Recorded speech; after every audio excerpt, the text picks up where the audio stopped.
स्वर्ण पुरुष, golden man, यानी कि सोने से बना हुआ एक पुरुष, पूरी की पूरी तरह पूरा का पूरा सोने से बना हुआ एक पुरुष, और वह भी एक खास खूबी के साथ। आज आप उस पुरुष के किसी भी अंग को काट लीजिए, कल वह पुरुष फिर से पूरा का पूरा हो जाएगा। मतलब कि आप हर दिन उसका कोई एक अंग काटते जाओ और हर दूसरे दिन वह फिर एक बार पूर्ण पुरुष हो जाएगा। क्या ऐसा कोई पुरुष हो सकता है, या क्या ऐसा कोई पुरुष बनाया जा सकता है? चलिए देखते हैं। जैन धर्म ग्रंथों में स्वर्ण पुरुष बनाने की विद्या का उल्लेख मिलता है। जैनों के नवकार महामंत्र के साथ इसकी एक कथा भी जुड़ी हुई है। यह कथा कुछ इस प्रकार है। एक सामान्य गरीब मानव था। वह एक जैन साधु की सेवा में लगा हुआ था। साधु के विहार के समय वह निरंतर उनके साथ रहता था। साधु ने उसे गुणी और लायक जानकर जैनों के नवकार महामंत्र का ज्ञान दिया। उस मानव ने नवकार महामंत्र को बराबर याद कर लिया। समय के रहते वह मानव इस जैन साधु के साथ निरंतर विहार करने में असमर्थ हुआ। वह साधु से अलग हो गया। संयोगवश वह एक अघोरी तांत्रिक के हत्थे चढ़ गया। और कौन था वह तांत्रिक? वह स्वर्ण पुरुष बनाने की विद्या को सिद्ध कर रहा था। जी हाँ, स्वर्ण पुरुष बनाने की विद्या को। और उसने यह विद्या करीब करीब सिद्ध कर भी ली थी। अब बस उसका प्रयोग करना ही बाकी था। तांत्रिक को लगा कि यह मानव उस सिद्धि को प्राप्त करने में उसके काम आ सकता है। आखिर क्या है स्वर्ण पुरुष बनाने की विद्या और क्या प्राप्त होता है उससे? यह एक तांत्रिक विद्या है। इसका प्रयोग किसी जीवित पुरुष पर ही किया जा सकता है, वह भी स्मशान में ही और अमावस की आधी रात को ही। विधि में किसी जीवित पुरुष का बलि लिया जाता है। बलि के लिए स्मशान में पहले से ही उसके नाप का एक गड्ढा खोदकर तैयार रखा जाता है। गड्ढे के आगे उस मानव पर यंत्र तंत्र से खास साधना की जाती है। साधना पूरी होते ही एक मंत्र के साथ उसे गड्ढे में डाल दिया जाता है। गड्ढे में गिरते ही वह मानव सुवर्ण पुरुष में तब्दील हो जाता है। इस सुवर्ण पुरुष की एक खासियत होती है, आज आप उसके शरीर का कोई भी अंग काट कर ले लो, कल वह फिर से पूरा का पूरा स्वर्ण पुरुष बन जाएगा। मतलब कि आप रोज रोज उसे काट कर सोना लेते रहो और वह रोज रोज पूर्ण स्वर्ण पुरुष बनता रहेगा। आपकी स्वर्ण संपत्ति, जिसे संसार में सबसे बड़ी संपत्ति माना जाता है, वह कभी भी कम नहीं होगी, बल्कि हर नए दिन के साथ बढ़ती ही जाएगी। उस तांत्रिक ने ऐसे स्वर्ण पुरुष की प्राप्ति के लिए जीवन भर साधना की थी। अब वह अपनी सिद्धि के बिल्कुल करीब था। उसे सुवर्ण पुरुष बनाने के लिए बलि भी मिल चुका था। और एक अमावस की रात को तांत्रिक उस मानव को स्मशान में ले आया। स्मशान में उस मानव के नाप का गड्ढा पहले से ही तैयार कर दिया गया था और उस गड्ढे के आगे उस मानव को बिठाकर तांत्रिक ने अपने तंत्र मंत्र को आजमाना शुरू कर दिया।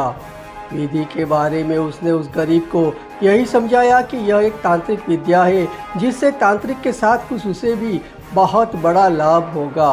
वह मानव इसी लालच में विधि से जुड़ गया।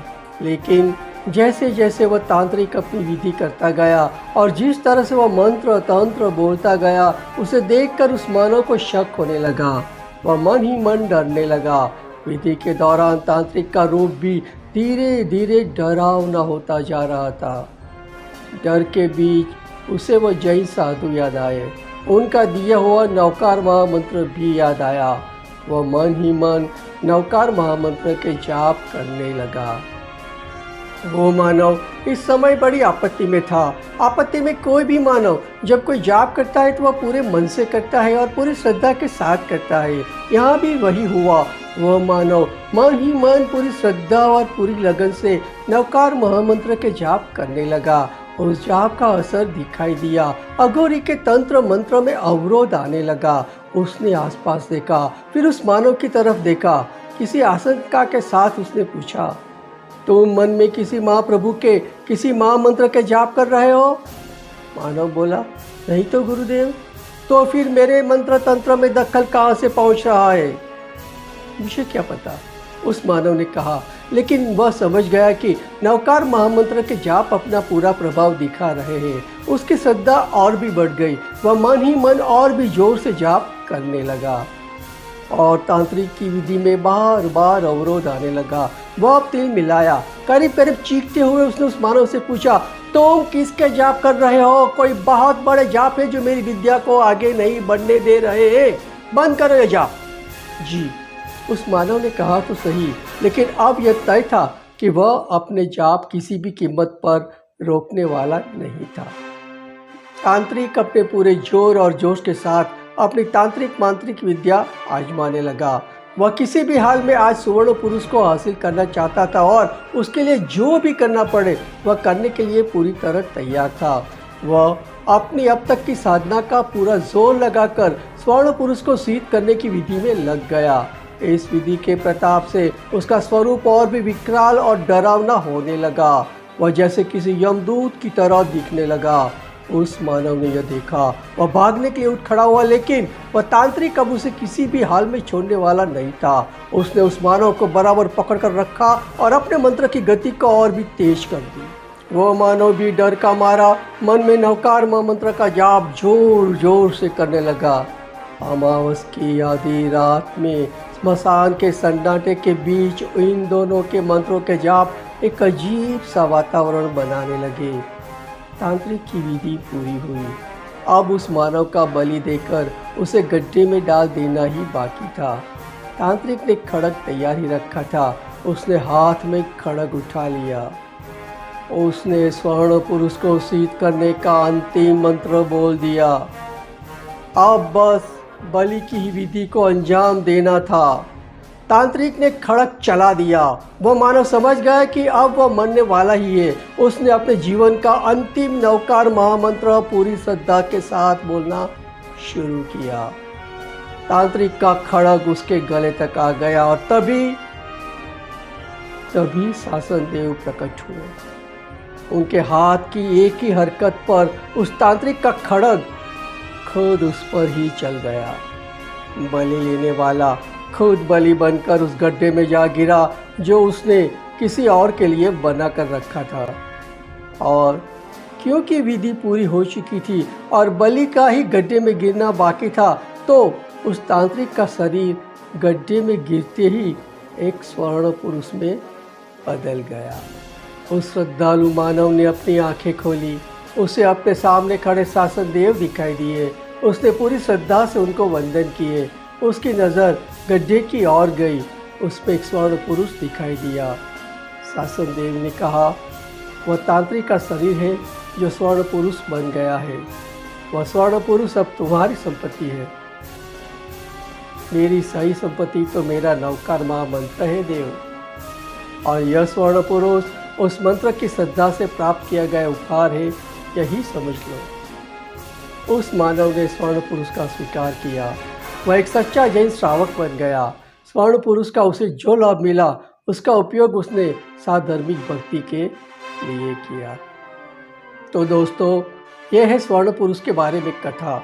इस पर विश्वास करने या ना करने का निर्णय मैं आप लोगों पर छोड़ता हूँ। वैसे जैन धर्म ग्रंथों में इस कहानी के अलावा भी कई जगहों पर स्वर्ण पुरुष की विद्या का जिक्र मिलता है। कुछ अघोरी आज भी इस विद्या में विश्वास रखते हैं। दक्षिण भारत में ऐसी विद्याओं के बारे में अधिक जानकारी मिलती है क्योंकि वहाँ पर पुरातन शास्त्रों का जतन बेहतर हुआ है।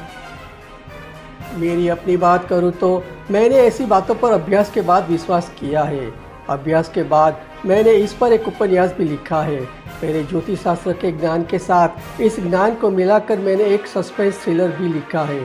जी हाँ, ज्योतिष और स्वर्ण विद्या की बात पर एक सस्पेंस थ्रिलर। और जल्द उस थ्रिलर के साथ आपके सामने प्रस्तुत होने वाला हूँ।